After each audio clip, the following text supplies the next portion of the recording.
Amém, igreja? Pode se sentar. Obrigado, Diego. Glória a Deus. Bom dia. Que a paz do Senhor Jesus esteja com todos vocês. Amém? Inunde os vossos corações. Que o Senhor possa falar profundamente com cada um de nós nessa manhã, né? Muito gostoso desde o princípio. Eu vejo que o Espírito Santo está conduzindo esse culto desde o primeiro louvor essa manhã, desde a primeira oração que foi feita. E a gente tem essa sensibilidade que Deus quer fazer algo especial quando começa o culto, né? Todo culto é especial, mas a gente vê que tem situações que Deus quer levar aquilo para uma direção diferente. Eu sinto isso aqui hoje, pela forma como se está conduzindo o culto. Então quero que você tenha muita atenção, porque certamente Deus não só quer continuar se manifestando, que Ele já está presente, você pode dizer amém? Mas Ele quer falar profundamente ao seu coração, tá? Então eu quero fazer uma oração. Não quero orar sozinho, quero que você ore comigo, como é costume meu, para que todos nós, como igreja, possamos interceder para que o Senhor fale conosco e use a minha vida para falar comigo também, que estou aqui para ser ministrado, e falar com cada um de vocês, amém? Vamos orar? Feche seus olhos. Senhor Deus, nosso Pai, obrigado, Senhor, pelo privilégio que nós temos de estar na Tua casa e pela liberdade que nós temos de cultuar o Teu nome, de nos reunirmos para ouvir a Tua palavra, para sermos edificados e ministrados pelo Teu Espírito Santo, Senhor. Pela Tua graça e pela Tua misericórdia, use mais uma vez, Senhor, a minha vida para falar comigo e com a Tua igreja, que não venha aqui ser dada nenhuma opinião humana, nem opinião minha, mas que venha aqui ser ministrada a Tua revelação, o conhecimento do céu, Senhor, que tem sustentado, edificado, impactado a terra, desde quando o Teu Filho Jesus Cristo pisou neste mundo e morreu por nós, e ressuscitou para nos dar a vida eterna, e possamos continuar cumprindo a nossa missão, recebendo o melhor do Senhor, até a Sua volta, até a consumação dos séculos, Pai. Pai, que ninguém saia daqui como entrou, mas saia edificado, saia melhorado, saia com um propósito claro, que as escamas que estão nos olhos, atrapalhando a visão plena e completa, caia por terra em nome de Jesus, e que todos cumpram o propósito para o qual foi designado a vir a este mundo, e que esse propósito possa glorificar poderosamente o Teu santo e o Teu poderoso nome, hoje e para sempre, em nome de Jesus. Quem crê diz amém, e dê um aplauso bem forte ao Senhor. Glória a Deus. Queridos, eu quero continuar um raciocínio que eu tenho insistido nele, e tenho tido muito bom feedback, muito bom testemunho, muito bom retorno. Eu tive que interromper na semana passada, não deu para dar a segunda parte dessa pregação, e ela tem o título que é: Seja o conceito que destrona o preconceito. Quem estava aqui na primeira palavra que eu preguei sobre isso? Boa parte de vocês. Seja o conceito que destrona o preconceito, né? E eu já vem mais ou menos um mês que eu tenho falado sobre isso, né? É a segunda pregação, mas já vem mais ou menos um mês que eu tenho falado em várias reuniões sobre esse tema, e o feedback tem sido muito positivo. Teve uma pessoa, eu fiz uma reunião online, e essa pessoa, depois que acabou a reunião, ela teve vergonha de testemunhar durante a reunião. Ela me chamou no privado e falou o seguinte: pastor, eu passei o dia todo lutando e brigando comigo mesmo sobre os meus pensamentos, não sabia o que fazer, e o Senhor traz essa palavra à noite. Parece que estava só eu na reunião, parece que Deus estava falando só comigo, e eu aprendi de fato como agir para me defender, para proteger o meu coração e a minha mente. E ela foi e testemunhou isso. Então você vai dar esse testemunho na próxima reunião para os seus irmãos, porque eles têm que ser edificados. Na reunião seguinte, no culto, quando eu dei essa palavra, veio aqui um jovem na frente pedir oração, e eu perguntei qual é a causa, e a pessoa falou assim: é tudo que o senhor pregou hoje. Então eu fiquei impressionado como realmente é uma situação que muitas pessoas enfrentam, muitas pessoas vivem no nosso dia a dia e sofrem silenciosamente, porque não tem coragem de expor. A gente tem que ser honesto. Talvez só 20% do que você pensa é revelado, sim ou não? 20% do que você pensa é revelado. Existe um universo dentro de você, oculto, guardado só para você, mas que Deus sabe que existe e que você sabe que existe e que é a maior causa das suas escolhas, das suas alegrias ou das suas tristezas e frustrações. Então,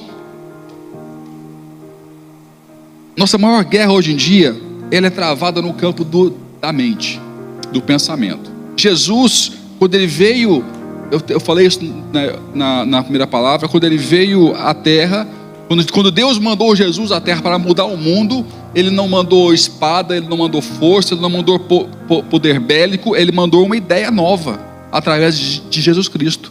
Mandou um novo conceito de vida, uma nova filosofia de como caminhar no mundo. Porque Deus sabe que a única coisa que pode mudar o ser humano é uma mudança de pensamento. E ali fomos para Romanos 12, como sempre vamos, explicamos bastante sobre aquilo, né? Então não tem como eu querer mudar de vida, de fato, se eu não estiver aberto a mudar a minha forma de ver o mundo e de pensar. Você pode dizer amém?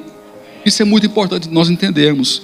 Então, quando eu me permito mudar, me permito me renovar no meu pensamento, eu passo a ser uma ideia andante.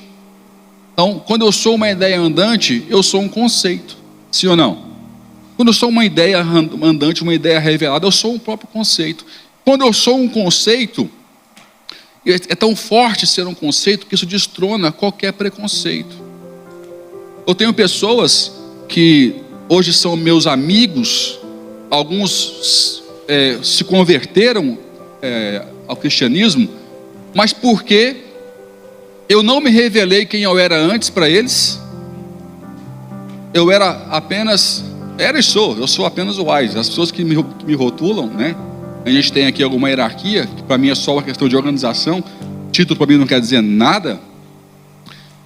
Mas eu chego lá, quem que você é? Tem gente que fala assim, eu sou o doutor, eu sou o pastor. Não, eu sou o Wesley.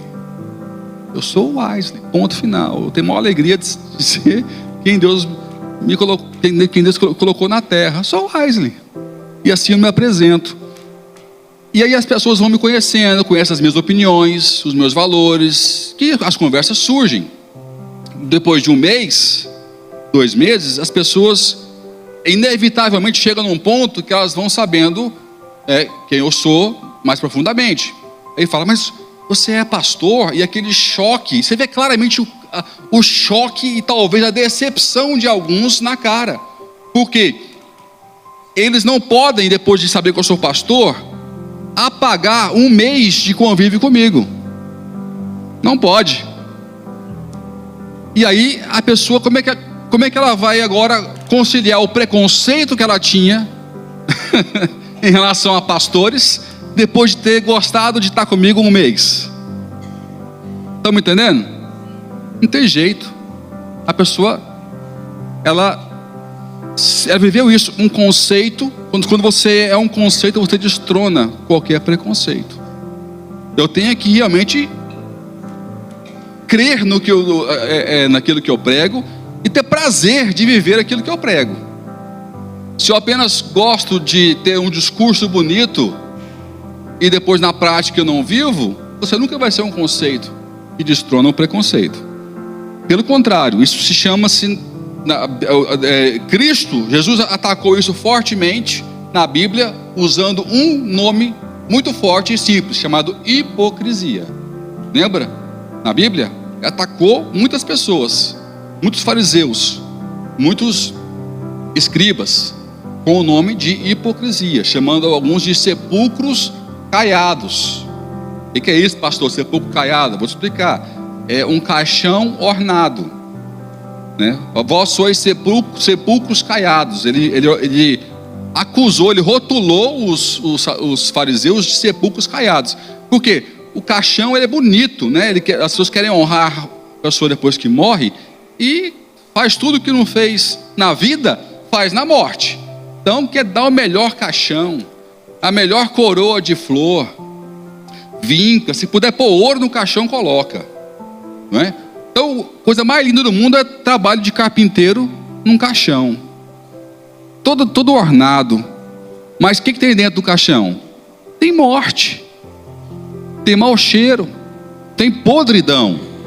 E ele usa esse exemplo para confrontar e rotular os fariseus. Então, isso é um conceito de hipocrisia. Existe uma frase que me acompanha muitos anos, sabe aquelas frases que você ouve uma vez e não sai mais da sua cabeça? Tem frases que são assim, né? Essa foi uma que eu ouvi uma vez e nunca mais saiu da minha cabeça, e eu constantemente falo sobre ela, não só para me policiar, mas para que as pessoas aprendam e vigiem também, e entendam por que às vezes algumas pessoas não têm peso quando falam. Você já viu alguém que quando fala alguma coisa não tem peso, não tem credibilidade? É porque ela não é o conceito que destrona preconceito. Ela pode ser a pessoa mais eloquente do mundo, mas ela não tem autoridade para falar. Diego estava aqui falando sobre o exemplo fantástico de dar fruta onde é plantado, porque ele tem uma história por trás dele. Vai falar com ele, com a mãe dele. Ele tem todas as desculpas que o mundo deu para ele para não estar aqui, mas ele está aqui frutificando aonde Deus plantou. Então ele tem autoridade, entende? Porque a gente tem que entender isso, que é importante você ter peso quando você fala. Essa frase ela é de Ralph Waldo Emerson, é um filósofo, poeta, escritor e pastor do século XVIII nos Estados Unidos, que fala o seguinte: o que você faz fala tão alto, o que você faz fala tão alto que não consigo escutar o que você diz. O que você faz fala tão alto que eu não consigo escutar o que você diz. Essa frase uma vez me pegou no ouvido, nunca mais saiu, porque eu não entendia porque que às vezes eu não conseguia ouvir algumas pessoas. Depois eu passei a entender, porque a atitude da pessoa falava muito mais alto do que o discurso dela. Então, isso aqui tem que ser um alerta para nós. E ninguém quer viver esse conceito aqui, né? Então, nós falamos na palavra anterior, quando Paulo diz que nós somos cartas vivas, não é? Ele fala isso, se você depois quiser apontar, você depois ler em casa, deixa eu ler aqui.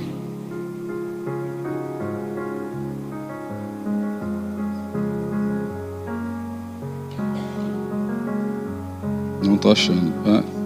Está aqui, 2 Coríntios 3:2. Depois você lê em casa. Ele fala: vós sois cartas vivas, escritas pela mão do Senhor. Por quê?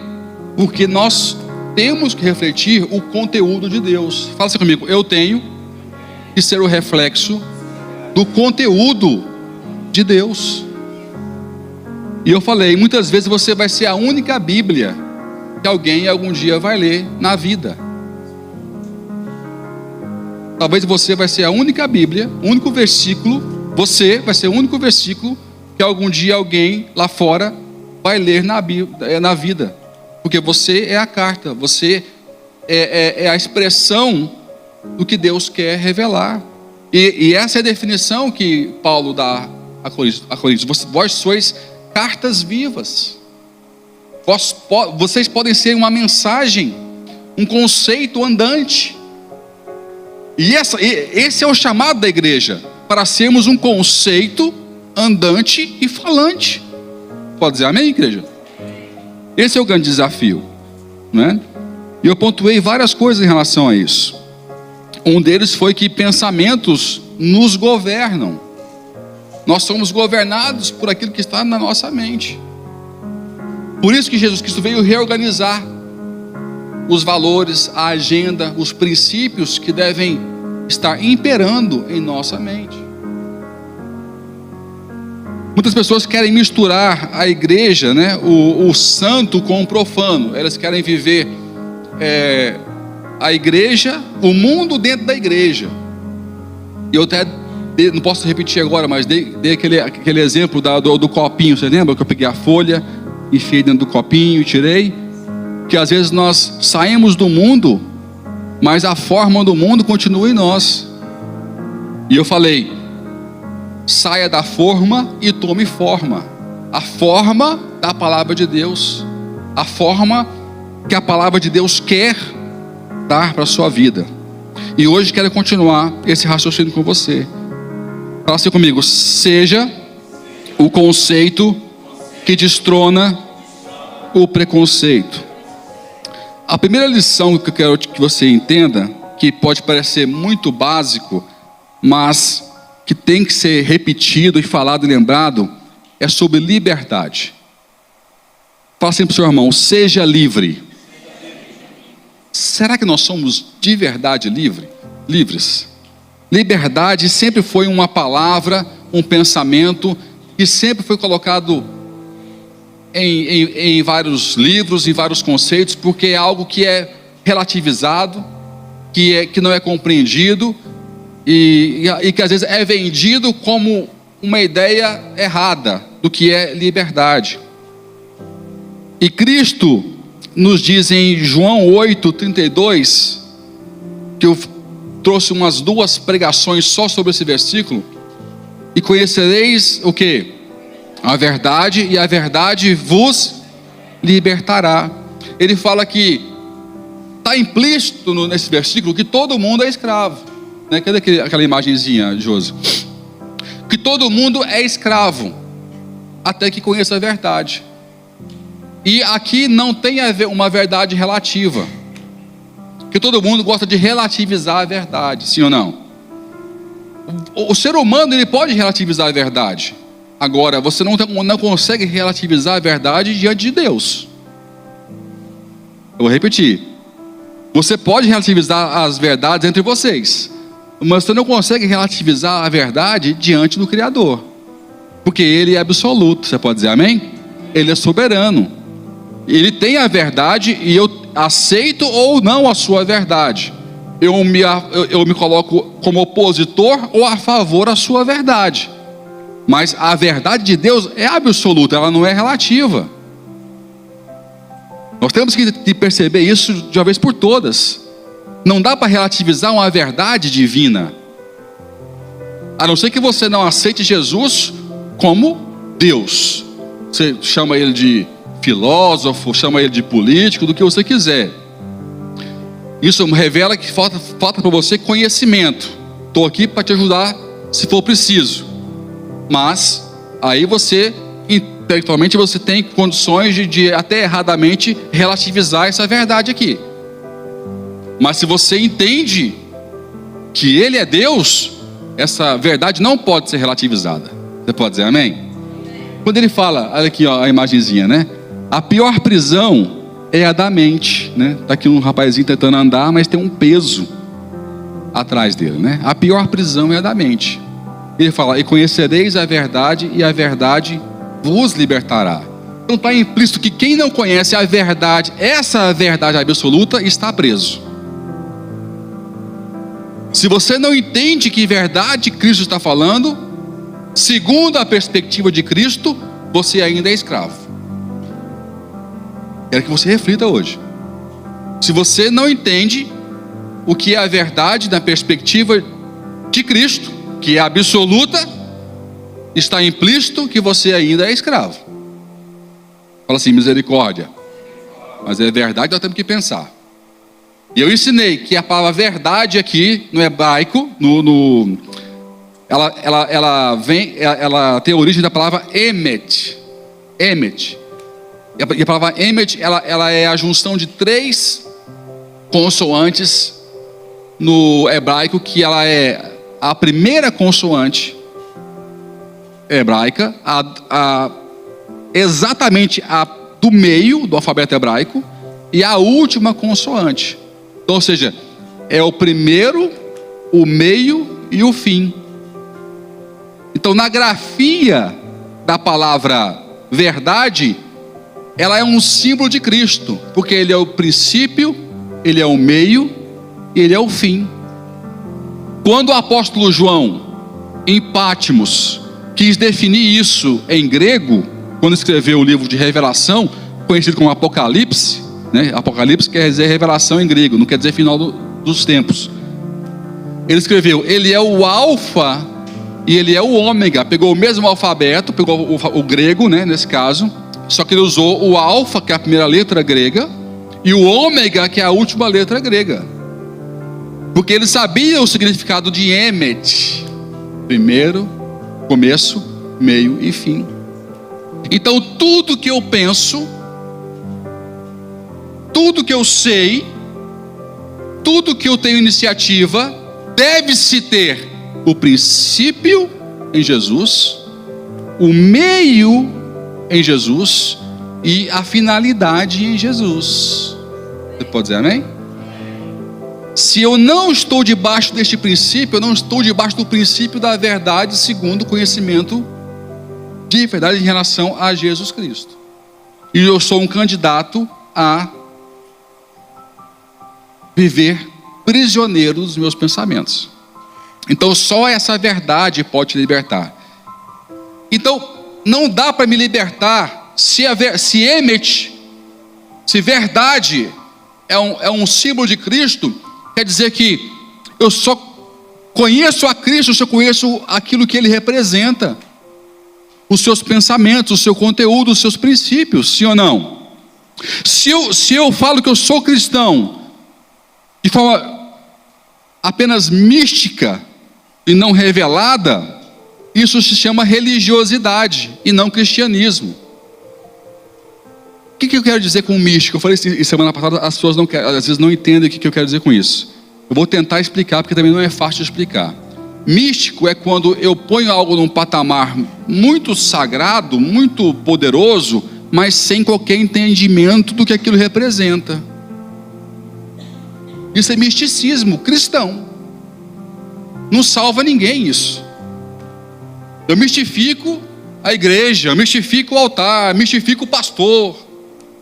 Não, o que salva é você conhecer aquilo que Deus trouxe para a terra através de pensamentos, de revelação e de ideias, de propostas para que você e eu nos curvássemos a ela.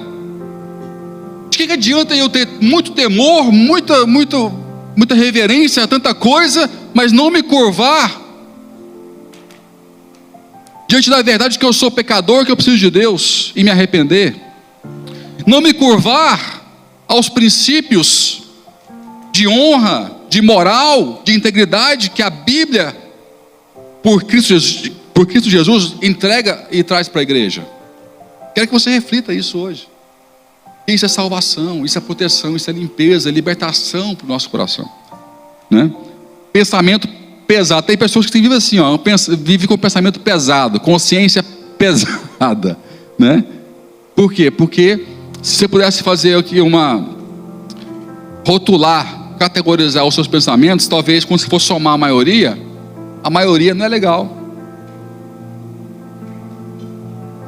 Em Mateus 6:24, ainda dentro do tema seja livre, fala o seguinte: ninguém pode servir a dois senhores, porque ou há de odiar a um e amar o outro, ou há de dedicar-se a um e desprezar o outro.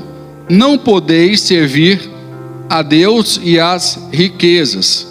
A palavra riquezas aqui, riquezas, não quer dizer só questão financeira, é que aqui ela vem do original mamon, né? Em muitas traduções, mamon, que segundo o que eu aprendi, mamon aqui, quando ele busca a palavra mamon, ele busca uma palavra nem em grego e nem em hebraica, mas sim uma palavra fenícia, que quer dizer confiança, Confiança. Então, aonde você coloca a sua confiança, aí está o seu coração, aí está o seu Senhor, aí está o seu Deus. Então, não sirva a confiança humana, mas sirva a confiança divina. Você pode dizer amém? Sirva a confiança divina. Quando eu sirvo a confiança humana, eu fico como aquele bonequinho aqui, pesado, sem direção, andando devagar pelo mundo. Então, confiança é algo que move o mundo, que move a terra, que move a economia, por exemplo. Quem aqui entende um pouquinho de economia? Deixa eu ver aqui. Poucas pessoas, né? Nós temos que entender um pouquinho sobre essas coisas, gente, porque é importante. Confiança é como se fosse dinheiro na economia. É um fator. Se você estudar um pouquinho de economia, o princípio de economia, você vai ler sobre a curva da confiança, certo? A curva da confiança. E o que significa? Você tem um gráfico, e nesse gráfico, consoante as notícias, o cenário político, o cenário econômico, o cenário de se tem guerra, se tem doença. Por exemplo, tivemos agora há pouco o Covid, certo? Estamos com guerra. Isso são fatores o quê? Que afetam a curva da confiança. As pessoas ganham a mesma coisa, as pessoas têm o mesmo emprego, mas elas não têm as iniciativas que tinham no passado. Então o mercado se retrai porque a curva da confiança desceu. Quando você tem o mesmo cenário, mas não tem guerra, não tem notícias de corrupção, não tem essas coisas que afetam a confiança, a curva da confiança no mercado ela sobe. E você passa a investir, a comprar, e o mercado, ele roda, ele gera recursos. Ok? Porque confiança é uma moeda. Confiança é um fator que manipula as pessoas. Não é à toa que Jesus escolheu a palavra confiança para definir um Deus, um tipo de Deus. Porque nós, crentes, estamos às vezes escolhendo direções na vida baseado nos fatores externos e não nos fatores divinos, não nos fatores de fé que Deus plantou no meu coração. E às vezes eu falo que eu sirvo a Deus, que eu sou de Deus, mas tomo decisões segundo o que o mundo me debita em relação à informação. Reflita sobre isso. Então, não podemos ter dois senhores. Ou eu escolho e me guio e ando por convicção, até muitas vezes que me traz prejuízos aos olhos dos outros, mas eu estou bem diante de Deus. Ou eu vou viver por conveniência. Não dá para você viver de duas formas, as duas coisas. Ou você vive por convicção, ou por conveniência. Então, o que é que você pensa sobre isso hoje? Não dá para ser livre sem conhecer a verdade. E conhecer a verdade não é ter simpatia por Jesus Cristo. É muito fácil se simpatizar pela figura de Cristo, pelo amor dele, pela humanidade, pelo que ele fez por nós. Mas seja um praticante da sua palavra. Ele mesmo criticou isso. Ele disse: vocês me honram com os vossos lábios. Palavras dele. Vocês me honram com os vossos lábios, mas o vosso coração está longe de mim. Por que ele falaria isso? Não são palavras minhas, são palavras dele. Porque talvez tenha sido abundante já naquela época, e talvez ainda nos dias de hoje, abundante as pessoas que o honram com os seus lábios, que o honram nos louvores, mas o coração está longe dele. Porque não consegue. Quando é que o meu coração está perto de Jesus Cristo? Quando eu sou capaz de renunciar algumas vontades, a minha carne, para viver aquilo que Ele me ensina. Viver a sua palavra. Isso é ser crente, você pode dizer amém? É quando eu sou capaz de renunciar a alguma coisa em prol daquilo que eu creio. Emet, princípio, meio e fim. Outro princípio que eu quero que você entenda hoje. Fala assim para o seu irmão: veja, não apenas enxergue. Quero te perguntar isso hoje. Talvez você nunca olhou por essa perspectiva, mas você é apenas capaz de enxergar ou também é capaz de ver? É um assunto pouco abordado, mas eu descobri, lendo sobre isso esses dias, que já é um assunto abordado em questões de autoajuda, porque a capacidade de enxergar fala sobre a minha capacidade física de ver, até onde é que meu olho alcança. Isso é enxergar. Ver tem a ver com a minha capacidade de entender aquilo que eu enxergo.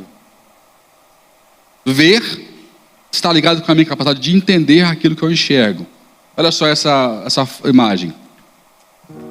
Os olhos são inúteis quando a mente é cega. Forte isso, né? Os olhos são inúteis quando a mente é cega. Nós cantamos aqui no final do louvor, nem combinei com o William, sobre aquela música do filho de Davi, né? O cego Bartimeu. Parece que foi combinado. Mas há algum cego mais visionário que Bartimeu? Porque ele não tinha capacidade física para enxergar, mas ele via, ele conseguiu ver quem era o Senhor, conseguiu ver quem o podia curar, conseguiu ver quem podia mudar a sua história. A mente de Bartimeu não era cega. A mente de Bartimeu pôde conjecturar e concluir quem estava se manifestando naquele tempo. E isso fez com que ele pudesse ter o favor de ser curado, de passar a enxergar. Mas a maior cura ele já tinha. Ele era capaz de ver, mesmo sendo cego. Olha que loucura. E tem pessoas que enxergam, mas são cegas. Tem pessoas que enxergam, mas têm a mente cega. Quero te perguntar isso hoje. Qual tem sido a sua capacidade? Você apenas enxerga ou você também vê? Você entende o que você enxerga? Eu só realmente vejo quando vejo com o meu entendimento. Vou repetir. Eu só realmente vejo quando eu vejo com o meu entendimento. Em Mateus 6, 22 e 23 fala o seguinte: a candeia do corpo são os olhos, de sorte que, se os teus olhos forem bons, todo o teu corpo terá luz. Se, porém, os teus olhos forem maus, o teu corpo será tenebroso. Se, portanto, a luz que em ti há são trevas, quão grandes são tais trevas? Mais uma vez, Jesus Cristo nos dando pensamentos, princípios, nos esticando, nos fazendo pensar. Porque Ele quer que você tenha uma mente que enxergue, não uma mente cega. Amém, queridos? Cadê que põe, por favor, aquela outra imagem da partitura, Josi, por favor. Quem aqui sabe ler uma partitura? Bacana, top. Quem aqui está enxergando isso aqui? Deixa eu ver, quem está aqui enxergando?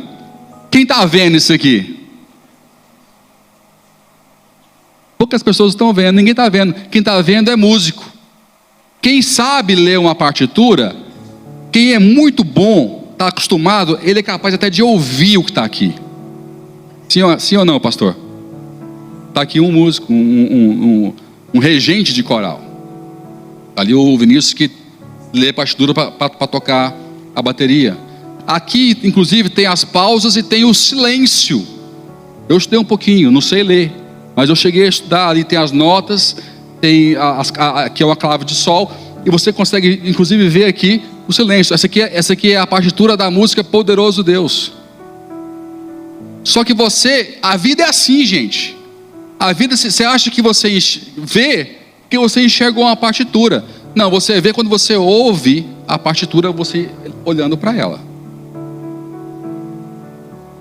Então muitos de nós aqui somos assim na vida. A gente consegue ver, até sabemos o que está por trás, que é muito bonito.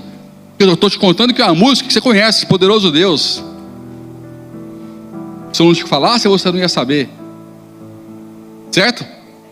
Mas quem é músico e olha para cá, ele começa já a fazer na cabeça dele, até ouvir o som, e sabe que aqui está a música, o tempo da música, os arranjos da música, está aqui por trás. Muitas vezes nós estamos igualzinho você esteve aqui agora. Você é capaz de ver o mundo, você é capaz de ver as coisas do mundo, mas não consegue enxergar o que está por trás dela, porque falta conhecimento. Pastor, quanto tempo você levou para entender uma partitura? Uns 3 anos estudando, certo? Ele levou 3 anos para saber ler isso aqui. E eu quero entender o mundo espiritual, entender Jesus, entender a igreja, entender tudo em um culto. Como é que eu não vou ter uma mente cega assim? Se eu não me debruçar, se eu não me dedicar. Poxa, você faz 4 anos de faculdade, você faz doutorado, você faz cursos técnicos, você se esforça para ser o melhor na sua profissão, você erra e acerta, você é todos os dias aperfeiçoado pelo erro e acerto, e você não faz o mesmo com Jesus. Por quê? Se é isso que vai fazer você enxergar e ver de verdade o que está por trás, o que está além daquilo que você pode enxergar. Então eu quis te dar esse exemplo hoje, de forma mais ilustrativa, para você entender melhor, que às vezes eu sei que as palavras que eu falo são um pouco profundas talvez, e às vezes você não consegue assimilar tudo. Então assim dá para você entender melhor o que eu estou falando. E muitos de nós aqui estamos assim, estamos olhando para uma partitura que tem uma música linda para nossas vidas, não somos capazes de identificar que música é essa.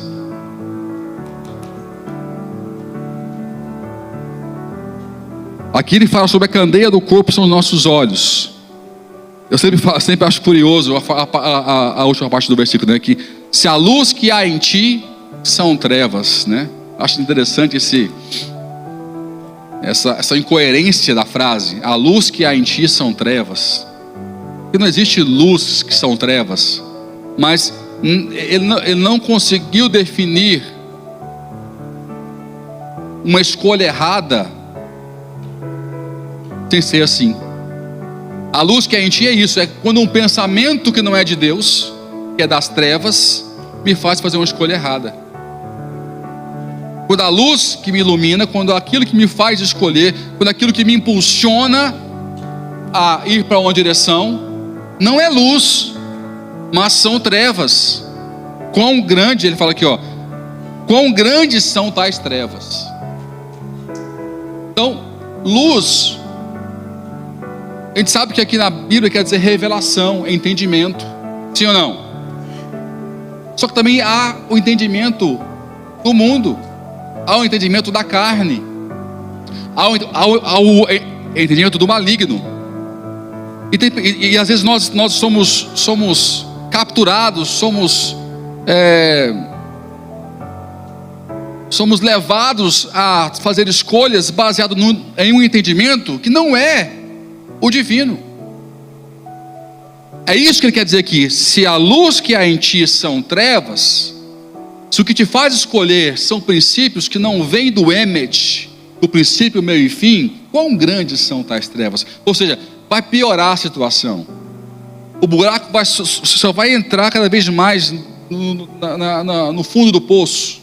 Tem uma treva, puxa a outra, um erro puxa o outro.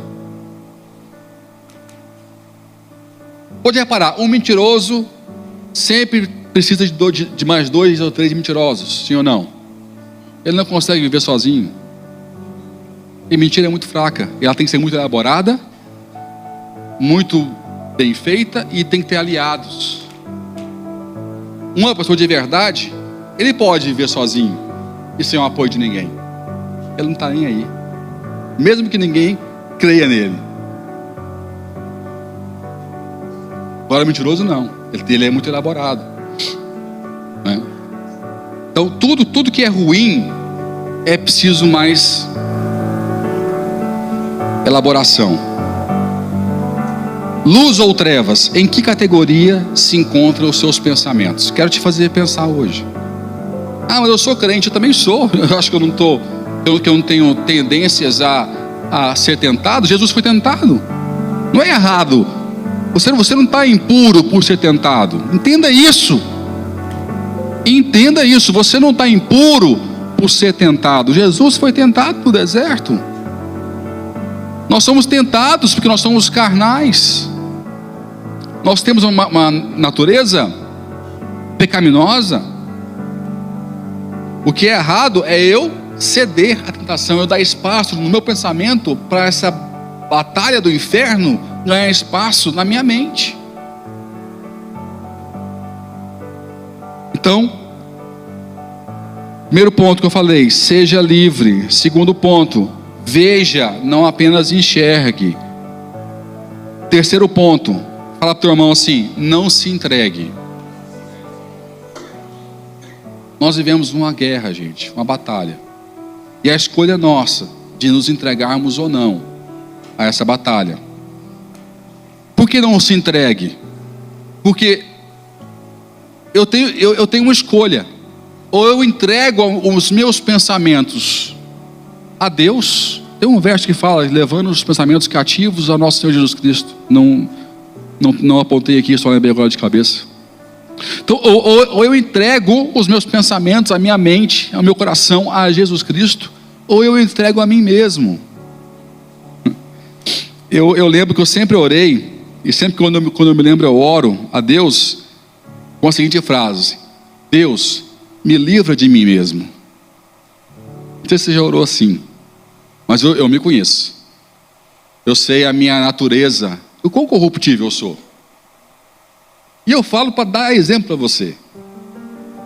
Eu falo, Deus, por amor do teu nome, ainda falo assim para fazer chantagem, me livra de mim mesmo. Porque eu descobri, queridos, que depois que eu me conheci, o diabo virou um dos meus inimigos mais fichinhas, mais pequenininhos. Ele é um dos meus menores oponentes, porque ele só usa a matéria-prima que eu entrego para ele. Até, se eu não me engano, foi a frase, lembra daquele filme O Advogado do Diabo? Acho que até a frase que o advogado fala em defesa no filme, né? Eu só uso o que eles me entregam para poder usar. Dá até dó do diabo, coitado. Mas pensa bem se não é verdade. Ele só usa o que você entrega para ele. Se você passar a travar a maior batalha com aquela pessoa que você olha todos os dias no espelho, a sua vida vai ser melhor. Para de pôr a culpa no outro, no diabo, no inferno, no seu amigo, no seu marido, na sua esposa. Para de pôr a culpa no outro. Assuma o leme. Assuma a sua parte de culpa na história.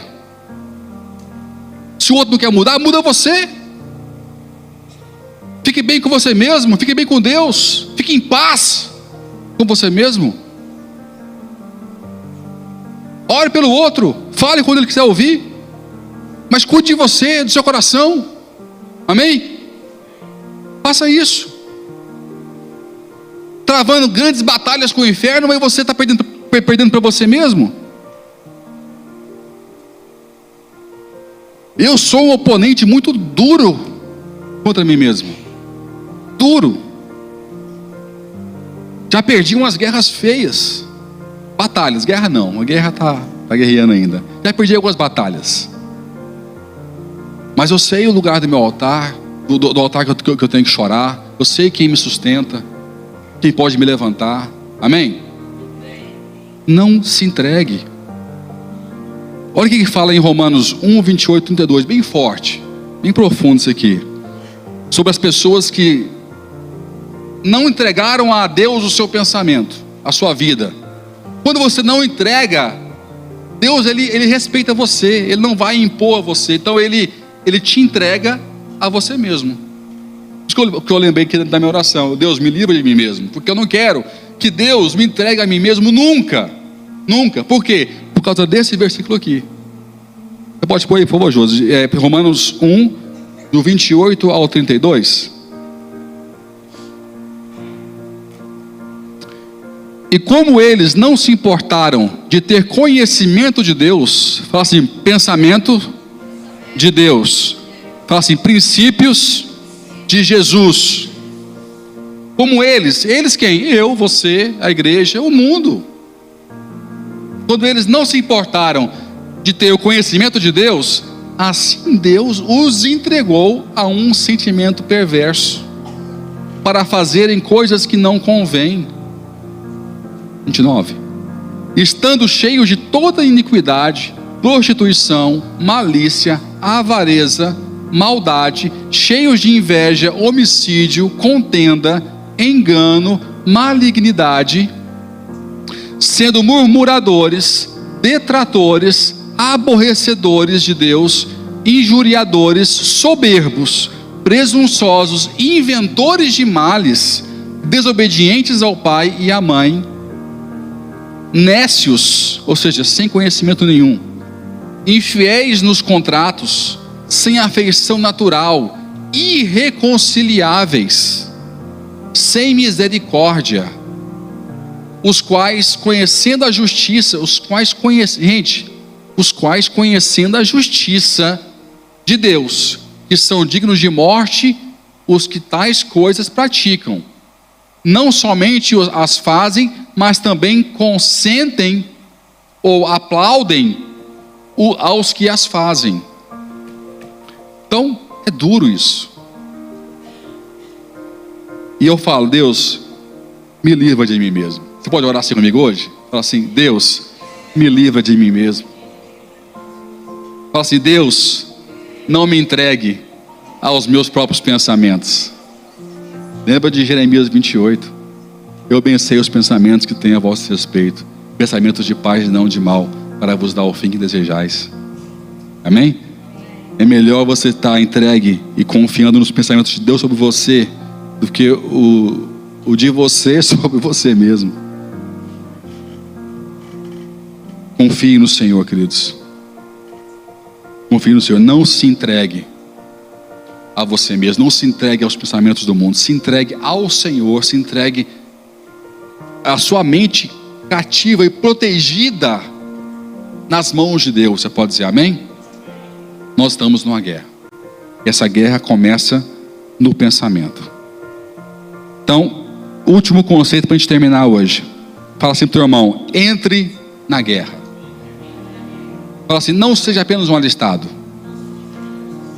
Entre em guerra. Muitos de nós apenas nos alistamos no exército, mas nós não entramos na guerra ainda. Eu sou um alistado.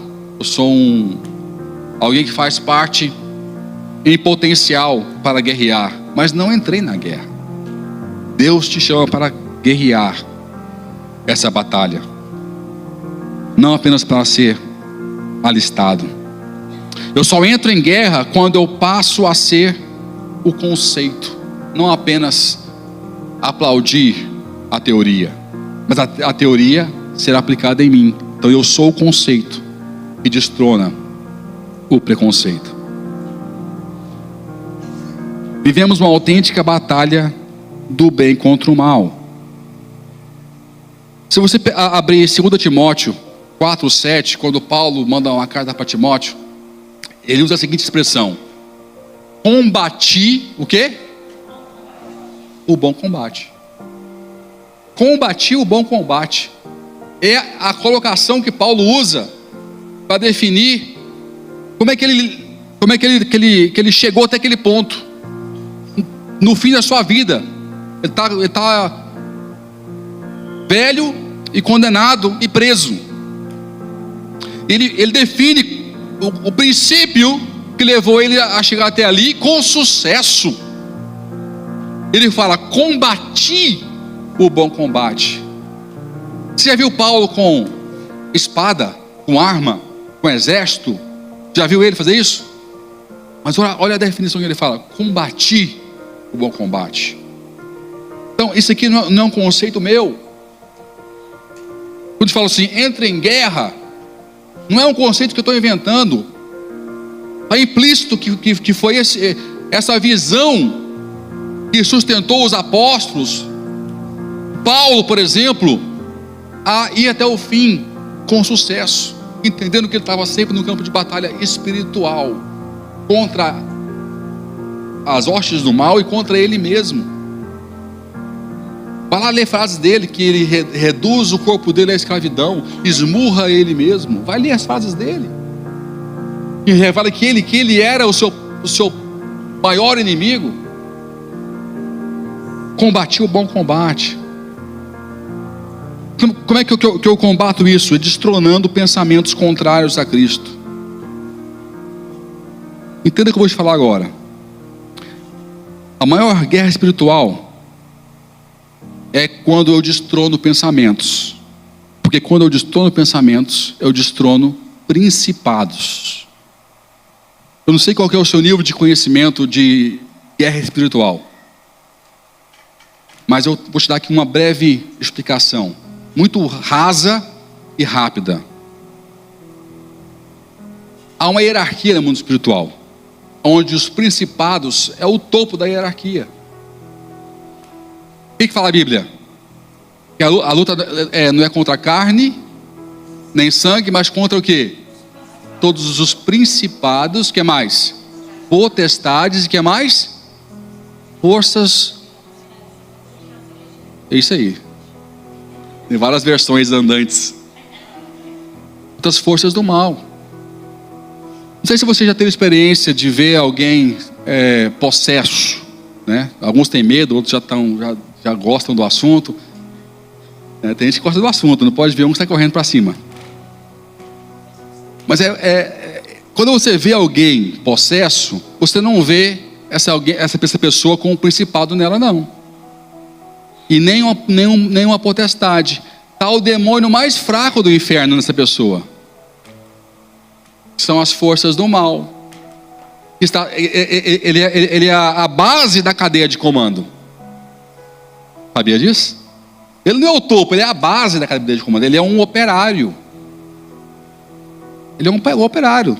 Ele é um Zé Ninguém no inferno. Aí tem alguém acima dele. Uma entidade, não é alguém, né? Uma entidade, que é a potestade, que atuam em regiões específicas, regiões de poder, regiões que administram os conceitos já existentes. Aí tem, em cima da potestade, os principados. Por que esse nome? Porque é dali que vem os princípios. Os princípios. Quando Jesus está no deserto, sendo tentado, não está lá nenhum operário, demôniozinho, não está lá nenhuma potestade. Está lá, quem está lá com ele, conversando com ele ali? Um principado. Um principado. E ali você não vê Cristo falando assim: mão para trás em meu nome. Você não vê aquela guerra que a gente vê aqui na igreja. Você vê que a batalha contra o principado é uma batalha intelectual. Vai lá ver como é que ele guerreou a nível espiritual contra o principado, que usou a Bíblia. Não tem nenhuma frase que o principado usou que não está na Bíblia. Você pode pesquisar, eu já pesquisei e identifiquei na Bíblia, em Gênesis, em Êxodo, todas as frases que o diabo usou contra Cristo estavam na Bíblia. Todas. Parecia um pregador de hoje em dia. Se fosse ele hoje em dia falando, alguns iam aplaudir. Porque a proposta era boa. E até era eloquente. Dará ordem aos anjos a seu respeito. Alguns iam dizer, aleluia. E eu não ia, gente. Alguns iam dizer, aleluia. Dará ordens aos anjos a teu respeito. Aleluia. Cristo não gostou do que ele ouviu. Alguns hoje iam dizer, aleluia. Não quero ser polêmico, não. Mas você vê que a batalha se deu aonde? No campo das ideias. E diz, também está escrito, nem só de pão viverá o homem, mas de toda a palavra que sai da boca de Deus. Como é que eu destrono um principado? Usando uma ideia do principado dos céus. Quem é o principado dos céus? Fala assim comigo, Jesus Cristo. Jesus Cristo é o principado dos céus. Só as frases dele, só os pensamentos dele têm o poder de anular os pensamentos do principado do inferno. Não dá para travar guerra sem eu pegar e me apoderar dos pensamentos de Cristo para a minha vida. Então eu tenho que usar as armas certas para travar essa guerra, essa batalha que eu travo todos os dias. Que Paulo disse, combati o bom combate. Um combate que vale a pena combater. Que não só salvou minha alma, mas salvou muitas pessoas pela qual eu passei, encontrei e tive experiências com elas. Então, cruzadas, movimentos de libertação são muito bons, mas o que destrona o inferno realmente é a pregação do evangelho, porque destrona principados que estão alojados na nossa mente. Os principados, eles lançam ideias e conceitos e depois o mundo fomenta isso para afastar os pensamentos do mundo com os pensamentos de Deus, até que nós venhamos a ser odiados pelo mundo, como Jesus predisse que nós íamos ser. Ele disse, combati o bom combate. Então, quando eu destrono pensamentos contrários a Cristo, é o mesmo que destronar principados. Tiago 1:21 fala o seguinte, pelo que, despojando-vos de toda sorte de imundícia e de todo vestígio do mal, recebei com mansidão a palavra em vós implantada, a qual é poderosa para salvar as vossas almas. Recebei com mansidão a palavra em vós implantada, o qual é poderosa para salvar as vossas almas. Mateus 10, 27 e 28. O que vos digo às escuras, dizei-o às claras, e o que escutai ao ouvido, dos eirados pregai-o. E não temais os que matam o corpo, e não podem matar a alma. Temei antes aquele que pode fazer perecer no inferno, tanto a alma como o corpo. Então o campo das ideias sempre foi o maior alvo, o principal alvo do inferno contra as nossas vidas. Como você está protegido atualmente? Deixa eu te fazer uma pergunta. Quando você vai lutar, se você fosse lutar, você ia escolher a sua melhor arma ou a sua arma mais ou menos, a sua arma, uma arminha qualquer? Você escolhe qual arma? A melhor arma ou qualquer arma? A melhor arma, né? Então, quando o diabo teve chance de brigar com Jesus, ele escolheu a melhor arma que ele tinha. A melhor arma que ele tem é essa. É de tentar confundir as nossas mentes. E ele tem um aliado muito grande, que é a nossa carne. Que é a nossa carne. E deseja muita coisa que ele propõe. E Cristo mostrou que um pensamento mais forte, uma ideia melhor, sempre vencerá uma ideia mais fraca e uma ideia pior.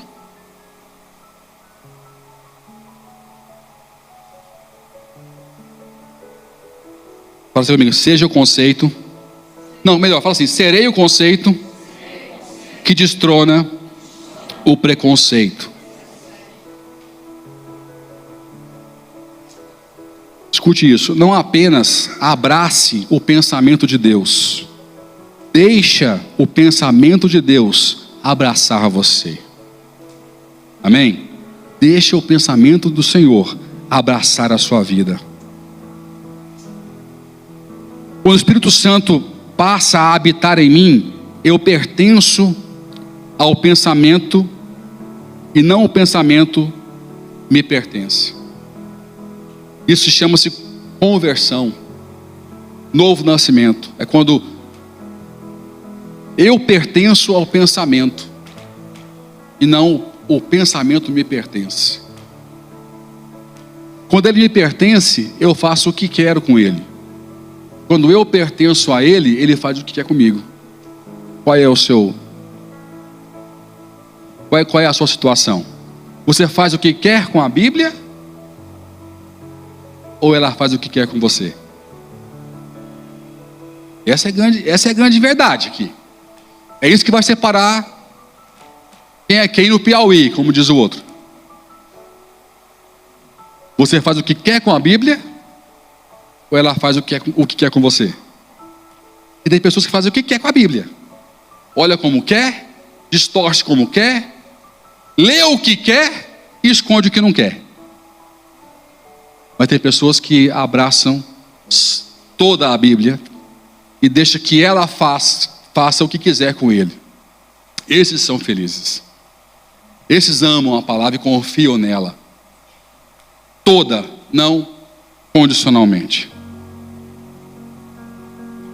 Para a gente encerrar, eu quero lembrar aquela frase muito conhecida,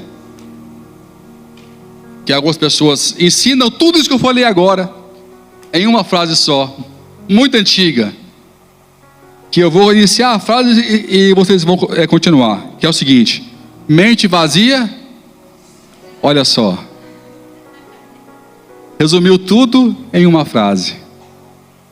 1 hora de pregação resumida em uma frase: mente vazia, oficina do diabo. São frases antigas, batidas, sábias, e resumem de forma simples tudo aquilo que eu falei em pouco tempo. Pessoas que se permitem estar vazio. Mas eu estou cheio de ideias, sou intelectual. Se você não tem Deus na tua mente, você é vazio sempre. Você pode arrotar a intelectualidade à vontade, para mim não importa, você vai ser sempre vazio. Sempre vazio. Mente vazia, oficina do diabo. Filipenses 4:8. Sublinha aí. Quanto ao mais, irmãos, tudo que é verdadeiro, tudo que é honesto, tudo que é justo, tudo que é puro, tudo que é amável, tudo que é de boa fama, se há alguma virtude e se há algum louvor, nisso pensai. Fala comigo assim, nisso. Fala assim, pensai. Conhece a moça na mente, fala assim, ó, pensai. Nisso pensai, meu irmão. Pensai nisso, só selecione as coisas que você vai pensar. Versículo 9. O que também aprendestes e recebestes e ouvistes, ergue, não se entregue e entre na guerra. 4 pontos para a gente encerrar essa série de pregações sobre ser o conceito que destona o preconceito, ok? Então aprenda a guerrear. Entenda que a maior vulnerabilidade que nós temos é aquilo que nós permitimos entrar ou não em nosso pensamento. Eu lembro o que eu falei nos cursos passados. Se eu não travar o que está de errado no meu pensamento, fala a Bíblia, não me lembro agora o versículo, quem puder achar me fala agora, que é uma questão de tempo até que ele venha para o meu coração.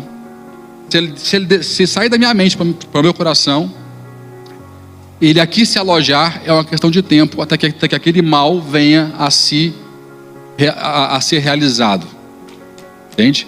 Então, eu não posso esperar o pensamento, a tentação, o desejo sair da minha mente para ir para o coração.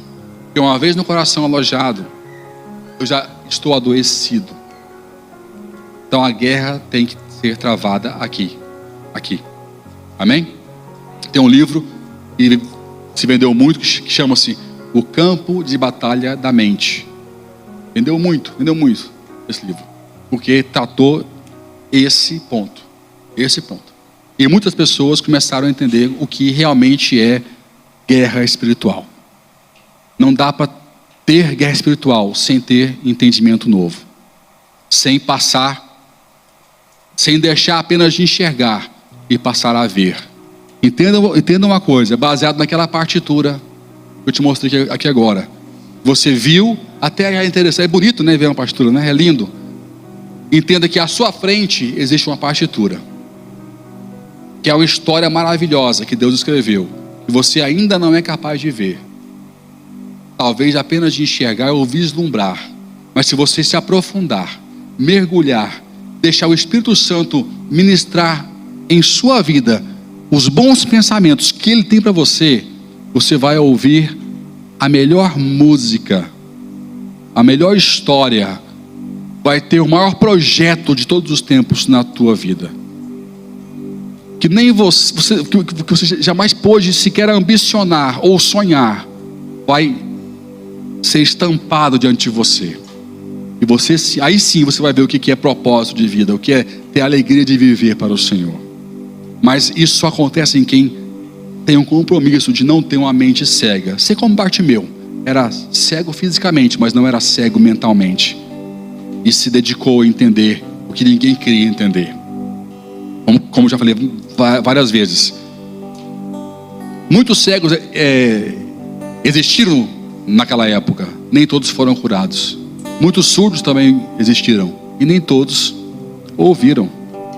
Só aqueles que foram capazes de entender quem estava à frente deles e o que ele podia fazer na vida deles, que tiveram esse favor.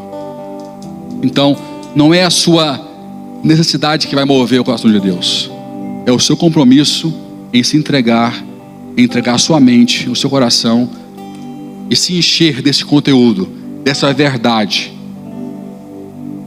Cristo como o Emet, princípio, o meio e o fim. Isso sim traz relevância, mudança e peso de glória para a sua vida e para a sua história, em nome de Jesus. Amém? Fique em pé onde você está, vamos orar. Eu sei que foi bem introspectiva a palavra, mas necessária, porque o propósito disso é chegar nesse momento agora aqui, tá? Eu costumo dizer que o ponto mais importante de uma pregação não é a palavra em si, não é o conteúdo em si, mas é o que você faz com aquilo que você ouviu. Você pode falar assim: poxa, que palavra bacana, que gostei muito, nunca ouvi algo dessa maneira. Mas se isso não produziu em você um impulsionamento para fazer uma escolha, para tomar uma decisão, não surtiu efeito nenhum. O ponto alto de um culto é quando chega a hora de você fazer alguma coisa com aquilo que você ouviu. Hoje Deus nos dá a chance, baseado na palavra que Ele trouxe para nós hoje, de renunciar a alguns pensamentos, de renunciar a alguns hábitos, de travar a batalha correta contra o mundo espiritual, contra a mim mesmo, como eu ensinei para você aqui hoje, e abrir um espaço enorme na minha mente para tudo que Deus tem para a minha vida, os pensamentos de Deus na minha vida. Como é bom ter o Espírito Santo que fala assim: não faz, para, não abre sua boca, cala a boca. E eu falo com autoridade.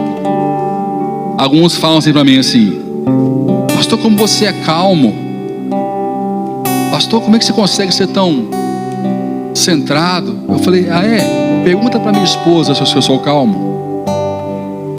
Eu falo. Ela fala: não é calmo não. Mas como é que você é assim? porque eu reduzo o meu corpo, eu freio a minha língua, eu quase explodo, porque nos testes psicológicos que se fazem de temperamento, eu sou sanguíneo. Não parece. Fala, o cara não é sanguíneo. Ela fala que parece, porque ela vive comigo. Mas é fácil? Não é fácil. Mas o que me faz calar a boca? A palavra de Deus, o Espírito Santo, sabe? E Ele me honra por isso, a ponto de algumas pessoas acharem que eu não sou quem eu sou. Eu tenho que corrigir. Não, eu sou sim. Eu sou nervoso, eu falo besteira, eu escorrego às vezes, piso na bola. Mas se eu não faço com tanta frequência, é porque eu me mergulho mais na atmosfera de depender de Deus. Entende? Só tem alguém capaz de controlar você, queridos. Chama-se Espírito Santo. Então, não me vem dizer que você é impulsivo, que você é colérico, que você é sanguíneo, que você vai falar com a pessoa errada. Que eu também sou. E eu tenho vencido isso todos esses anos. Até tenho ficado um pouquinho pior ultimamente. Tenho ficado meio sem paciência. Mas o fato é que essa é a realidade. Então, o que importa agora é o que você vai fazer com tudo que você aprendeu. Faça a escolha correta. Não dá para você viver, olha para cá, querido, por favor, entenda isso. Não tem relacionamento com Jesus Cristo sem renúncia. Não dá para você conciliar Jesus Cristo culturalmente apenas. Não dá. Vai fazer uma universidade de ciências da religião. Vai fazer um curso qualquer, então. Não dá. Você quer ter uma relação com Jesus Cristo? E alguns nos rotulam como cristianismo. Eu não gosto de usar esses rótulos, mas nós somos rotulados, temos que aceitar. Mas você quer ter uma relação com Cristo, então você tem que entender que não dá para ter sem renúncia, sem abrir mão de algumas coisas que te afastam do Senhor, que desagrada a Ele e que vai impulsionar você para um novo tempo. Então, enquanto o louvor canta aqui uma canção, quer que você feche seus olhos e comece agora a lembrar de tudo que eu falei. E deixe o Espírito Santo ministrar no seu coração, porque Deus tem grandes planos na sua vida. Ele tem grandes projetos. Ele quer mudar a tua história. Ele quer ter um encontro pessoal com você. Ele quer habitar dentro de você. Ele quer intensificar os pensamentos dele, os seus pensamentos, porque Ele sabe as maravilhas que Ele sonhou para você e que quer ver realizadas. Então, se é preciso fazer uma renúncia, hoje faça. Pedir perdão, peça. Se é preciso se reconciliar, se reconcilie. Mas não saia daqui como você entrou. Saia renovado. Saia disposto a combater o bom combate, como definiu o apóstolo Paulo. Combater o bom combate, que é o combate que salva o seu corpo, que salva a sua alma e que vai te usar como instrumento para a salvação de muitos que estão ao seu lado. Feche seus olhos, vamos orar. Fique orando e fale com o Senhor. A Ti eu vou clamar, pois tudo vem de Ti e tudo está em Ti. Por Ti vou caminhar, Tu és a direção, o sol a me guiar. Tudo podes passar, Teu amor jamais me deixará. Sei que há de existir um novo amanhã preparado,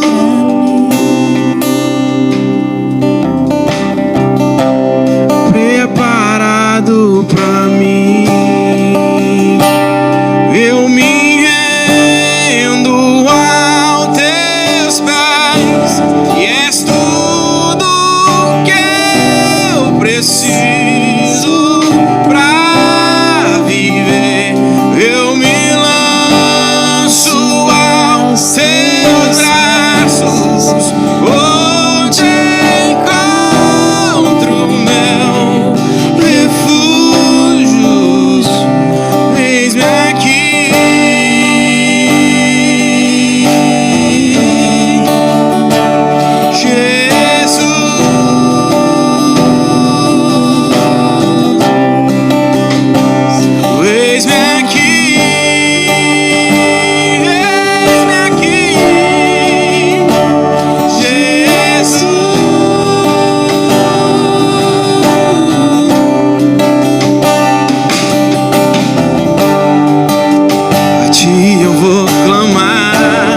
tudo vem de ti e tudo está em ti.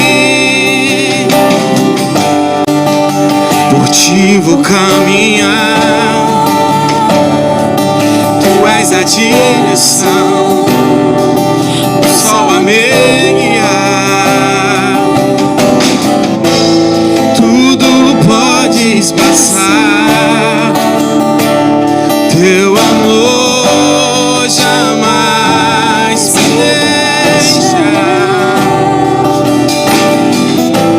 Sei que há de existir um novo amanhã preparado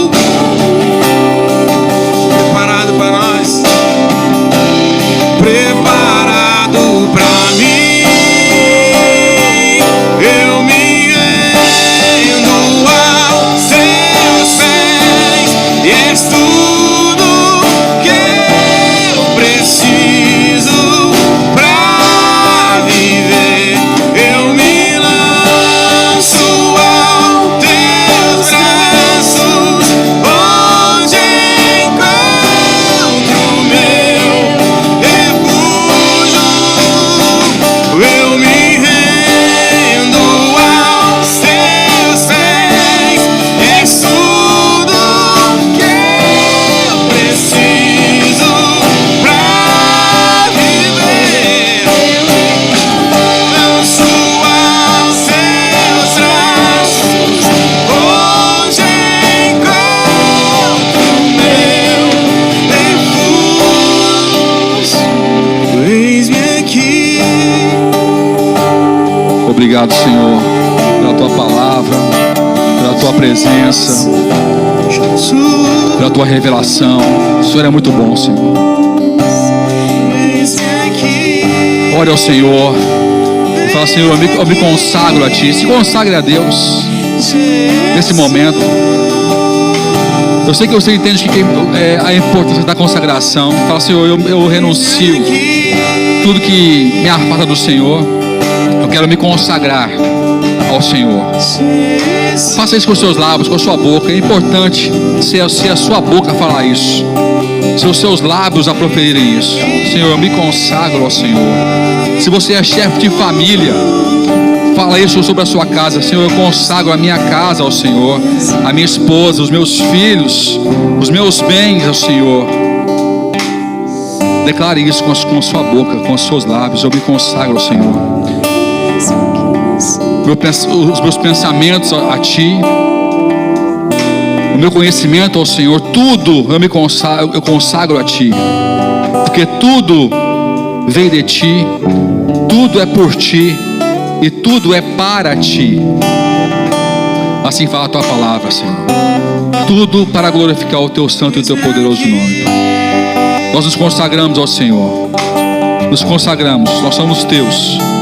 Nós somos teus. Queremos ser instrumentos nas tuas mãos. Instrumentos, Senhor. Pela graça e misericórdia que nós não merecemos, mas mais importante é o teu propósito ser cumprido e o teu nome ser glorificado. Mais importante é isso, Senhor. E nós queremos hoje, Pai, com tudo que nós somos, com todas as qualidades e defeitos, nos entregarmos na tua presença.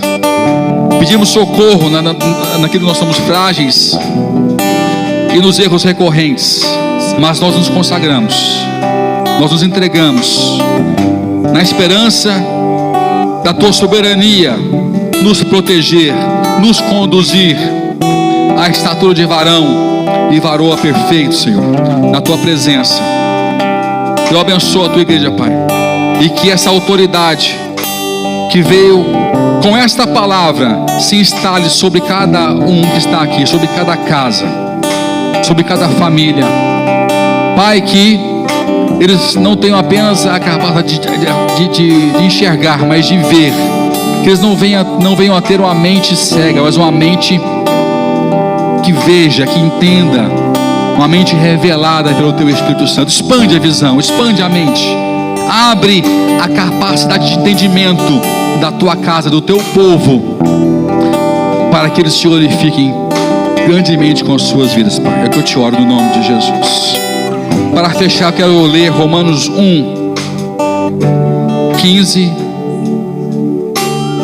a 17 fala o seguinte: de modo que, quanto está em mim, estou pronto para anunciar o Evangelho, que é a boa notícia, que é o reino de Deus. Você pode dizer amém?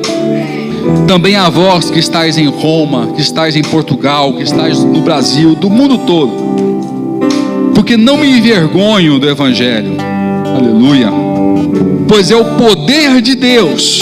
O Evangelho é o poder de Deus para a salvação de todo aquele que crê, primeiro do judeu e também do grego, porque no Evangelho é revelada de fé em fé a justiça de Deus, como está escrito: mas o justo viverá da fé, ou pela fé, que é o verso que Lutero leu em latim, que revolucionou a mente dele, né?